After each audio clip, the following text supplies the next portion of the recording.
انسان اشرف المخلوقات نہ کہلایا جاتا، انسان اشرف المخلوقات نہ کہلایا جاتا۔ اس کی شرافت، اس کی کرامت، اس کا خدا کے یہاں مرتبہ، اس کا خدا کا خلیفہ ہونا، اس کا سارے عالم پر بھاری ہونا اور زمین و آسمان کا ایک انسان کے اللہ کہنے پر باقی رہنا، جو کہ یہ تمام کی تمام جتنی کرامتیں اور شرافتیں ہیں وہ سب کی سب سے محض اس لیے ہیں کہ یہ انسان عمل کی مشین ہے۔ لیکن آج محنت کا میدان انسان کے علاوہ ہر چیز بنی ہوئی ہے، انسان کے علاوہ ہر چیز محنت کا میدان، اور انسان انتہائی بے قیمت، اس کی کوئی قیمت نہیں۔ اس کے پاس مال ہو تو اس کی جان خطرے میں، اس کے پاس عہدہ ہو تو اس کی جان خطرے میں، اس کے پاس جو چیز اس کے پاس ہے اس چیز کی قیمت چیز والے سے زیادہ ہے، اس کی قیمت چیز والے سے زیادہ ہے۔ اس چیز کی وہ قیمت نہیں جو اس آدمی کی وہ قیمت نہیں جو اس کے پاس جو چیز ہے اس کی قیمت ہے۔ اس لیے وزیر کو بڑا نہیں سمجھتے، وزارت کو بڑا سمجھتے ہیں، مالدار کو بڑا نہیں سمجھتے، اس کے مال کو بڑا سمجھتے ہیں۔ آج اگر مالدار کے پاس مال نہ ہو تو اس کی کوئی حیثیت نہیں، آج وزیر کے پاس وزارت نہ ہو تو اس کی کوئی حیثیت نہیں۔ اور موقع مولانا یوسف رحمۃ اللہ علیہ کے کہ اگر مال سے ہی قیمتی بنتا ہے انسان، اگر انسان مال سے ہی قیمتی بنتا ہے اور کوٹھی میں رہنے سے ہی قیمتی بنتا ہے اور ہوائی جہاز میں اڑنے سے ہی قیمتی بنتا ہے، تو فرماتے تھے کہ کوٹھیوں میں تو چوہے بھی رہتے ہیں اور کوٹھیوں میں کتے بھی رہتے ہیں اور ہوائی جہازوں میں کتے بھی سفر کرتے ہیں۔ فرماتے تھے اگر اعمال نہیں ہیں اور اگر آخرت کی فکر نہیں ہے اور اگر اپنے کو بنانے کا شوق اور جو ہے صبح سے شام تک اس کا غم نہیں ہے انسانیت کے بگڑنے کا، تو پھر یہ ہوائی جہازوں میں اڑے تو کوے کی طرح بے حیثیت، اور یہ سمندر میں تیرے تو سمندری سانپوں کی طرح بے حیثیت، اور یہ سڑکوں پہ پھرے تو کتوں کی طرح بے حیثیت، کہ اس کی کوئی حیثیت نہیں، اس کی اپنی حیثیت، اس کا اپنا مقام اس کے اعمال سے ہے، اور جو راستہ اس کو بتایا گیا ہے اس راستے پر چلنے سے ہے۔ اس لیے جب محنت کا رخ بدلا جائے گا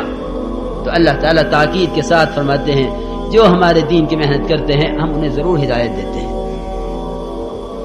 جو ہمارے دین کی محنت کرتے ہیں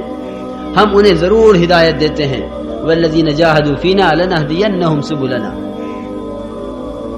یہ نہیں فرمایا کہ جو محنت کریں گے ہم انہیں ہدایت دیں گے، تاجر تجارت کی محنت کرے گا ہم ہدایت دیں گے، کاشتکاری کی محنت کرے گا ہم ہدایت دیں گے، ملازمت کی محنت کرے گا ہم ہدایت دیں گے۔ جو جس لائن کی محنت کرے گا اس لائن کی ہدایت ہوگی،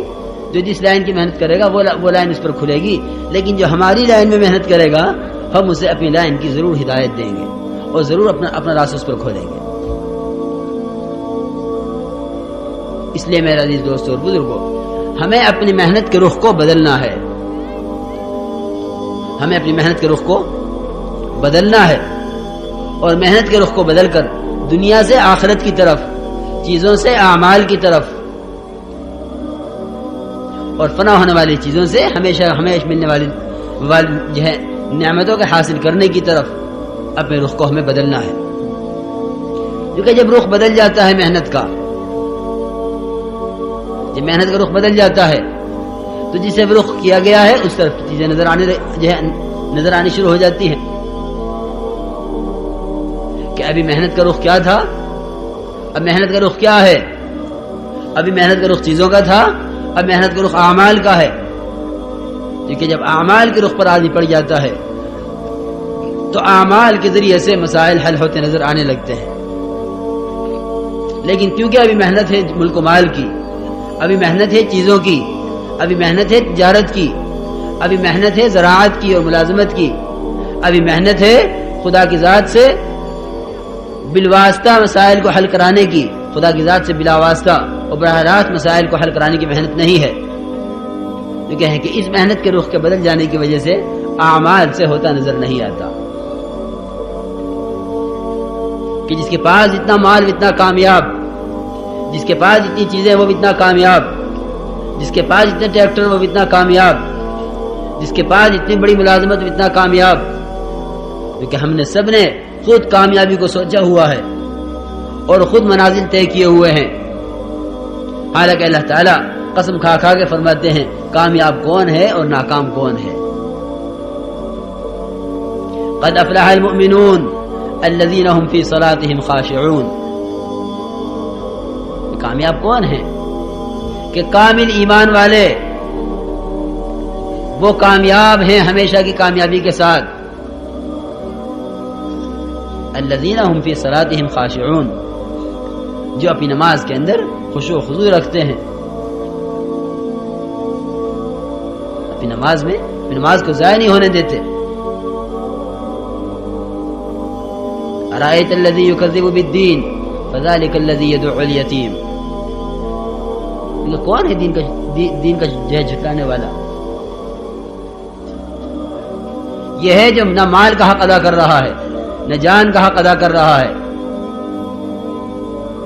فویل للمصلین، ہلاکت ہو ان نمازیوں کے لیے کہ نمازی ہوتے ہوئے نماز کو بھول جاتے ہیں. الذین هم عن صلاتهم ساہون، کہ نماز کو جانتے ہوئے، نماز کے فریضے کو فریضہ سمجھتے ہوئے اس سے غفلت میں ہیں. یہ کہیں کہ اللہ تعالیٰ نے ہمیشہ کی کامیابی کا وعدہ فرمایا ہے الذین هم فی صلاتهم خاشعون والذین هم عن اللغو معرضون. جو چیز خدا کی یاد سے غافل کرنے والی ہے، جو چیز خدا کی یاد سے ہٹانے والی ہے. اگر گھوڑوں کے استبل میں ہیں اور وہاں نماز یاد نہیں رہی، سلیمان علیہ السلام گھوڑوں کے استبل میں گھوڑا کا معائنہ کرتے ہوئے کہ نماز یاد نہیں رہی. اور ایک صحابی کہ باغ میں نماز پڑھتے ہوئے ایک چڑیا میں دھیان چلا گیا، نماز سے دھیان ہٹ گیا کہ باغ کو ہٹاؤ، راستے سے باغ کو راستے سے ہٹاؤ، یہ نماز خراب کرنے والا ہے. صبح سے شام تک کتنے مسائل ایسے ہیں جو یوں کہلواتے ہیں کہ ہاں نماز ابھی پڑھ لیں گے، ابھی پڑھ لیں گے، ابھی پڑھ لیں گے. وہ ٹالتے رہتا ہے نماز کو، اس لیے کہ یقین یہ بنا ہوا ہے کہ میں جس لائن سے محنت کر رہا ہوں، اس لائن سے ہر ایک اپنا اور غیر، خدا کو ماننے والا نہ ماننے والا، ایمان لانے والا نہ اور ایمان نہ لانے والا، ہر ایک کو اس لائن سے مل رہا ہے، ہر ایک کو اس لائن سے مل رہا ہے، ہر ایک کامیاب ہو رہا ہے محنت کر کے. مجھے نماز کے راستے کیسے مل جائے گا اگر محنت نہیں کروں گا؟ مجھے نماز کے راستے کیسے مل جائے گا جب ان میں سے کسی کو نہیں ملا ہے نماز کے راستے؟ ہر آدمی اپنی محنت میں قدم اٹھائے چلا جا رہا ہے اسباب کی طرف، دوڑ لگائے چلا جا رہا ہے اسباب کی طرف. عام آواز ہے دنیا دارالاسباب ہے سبب سے ہوگا، دنیا دارالاسباب ہے سبب سے ہوگا. یہ آواز نہیں ہے کہ ارے جس طرح دنیا دارالاسباب ہے اس طرح قلب بھی دارالایمان ہے. یہ قلب دارالایمان ہے، اس کی آواز نہیں ہے. دنیا دارالاسباب ہے، اسی کی آواز ہے. یہ کہیں کہ یہ دنیا دارالاسباب ہے، لیکن کب ہے؟ اس کے اسباب تیرے موافق کب ہیں؟ اور دنیا کی محنت سے اور اسباب کی محنت سے اسباب میں لگ کر خدا کی طرف سے اپنی چاہت کے مطابق فیصلہ کرانے اور اپنی مرضی کے مطابق بارش کرانے، اپنی مرضی کے مطابق صحت لینے، اپنی مرضی کے مطابق امن لینے، اپنی مرضی کے مطابق عزت لینے، اپنی مرضی کے مطابق مقدمات حل کرانے. کیونکہ خدا کی طرف سے جو چیز لینی ہوگی اس کے لینے کا راستہ وہ واحد صرف ایمان ہے. کہ ایمان مجبور کرے گا اس پر کہ خدا کی ذات سے ہوتا ہے، ایمان مجبور کرے گا اس پر کہ اسباب سے نہیں ہوتا. ایمان یہ بات بتلائے گا کہ ان تمام اسباب کی لائنوں میں جو کچھ ہے، خدا کی قسم بالکل جس کے پاس ایمان ہوگا اس کو ہوتا ہوا نظر بھی نہیں آئے گا جو ہے اسباب کی لائن سے، اس کو ہوتا ہوا نظر بھی نہیں آئے گا۔ اپنے اپنے مشاہدے کو ایمان سمجھنا اسی کا نام گمراہی ہے، اپنے اپنے مشاہدے کو ایمان سمجھنا اسی کا نام گمراہی ہے، اسی کا نام بے راہ روی ہے کہ ہر ایک ایمان اپنے مشاہدے کا لیے بیٹھا ہے کہ میں یقین کے ساتھ کہتا ہوں کہ یوں کرو گے تو یوں ہو جائے گا، ہر ایک یقین دلاتا ہے اسباب کا کہ ایسے کرو گے تو ایسے ہو جائے گا، نہیں بلکہ کہتے ہیں کہ محنت کے رخ کو بدلیں اور محنت کے رخ کو بدل کر اپنے آپ کو خالق کائنات سے ہونے پر لائیں کہ بھئی اللہ کی ذات سے ہوتا ہے، اللہ کے غیر سے نہیں ہوتا، کیونکہ اس محنت اس رخ کو بدلنے کے لیے یہ دیکھنا پڑے گا کہ جن کے رخ صحیح ہوئے ہیں انہوں نے کیا کیا ہے۔ انی وجہت وجہی للذی فطر السماوات والارض حنیفا وما انا من المشرکین، میں نے اپنا رخ بدلنے کے لیے بنے ہوئے سے بنانے والے کی طرف پھیر لیا ہے، اسے کہتے ہیں رخ بدلنا۔